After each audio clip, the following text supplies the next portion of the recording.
Hi, kumusta na ka? Ginaunta nga naa ka sa maayong kahimtang karon. Naday ko yung mga kanta para sa iba. Paminawa ni.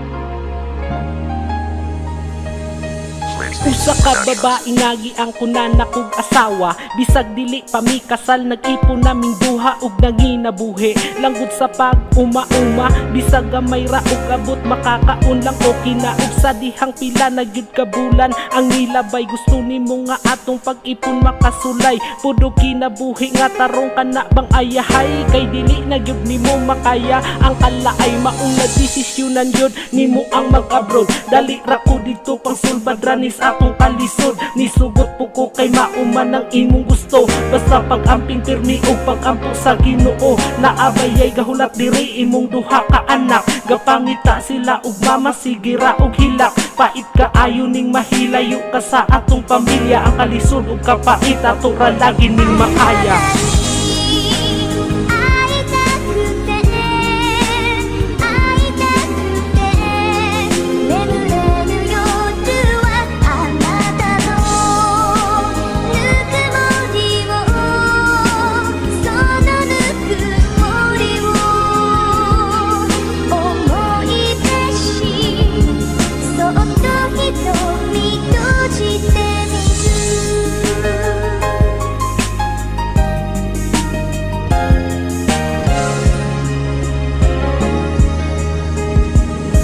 Pero bisag na kay trabaho, wala ko nagisaliganan ning kamot gihapon ko aron dili ra ka mabugatan. Gapadala kag kwarta, wala ko nagisayangan, ginapalit na ko gamit ug gikonsumo ang uban. Ug atong mga anak taga-adlaw na kong giatiman, ginapaligo na ko, ginailisan ug hinungitan. Ginabarugan lang nako akong pagkaamahan aron di ka makaingon na grabe ko kadautan. Ug di abot ang panahon nga wala ko dama imong mga sinultian. Mura pag nilahi na bago pa lang kadiha, mura na kagsikinsa, dili na kagapanawag kapadala og kwarta. ug nakahibalo ra ing tawo ko sa imong binuhatan, kay naay nagsumbong sa ako ato ang silingan sa permero. Nilang ingon wala pa nako bituuhan, pero kahila ko nako ako lagi na tuglan.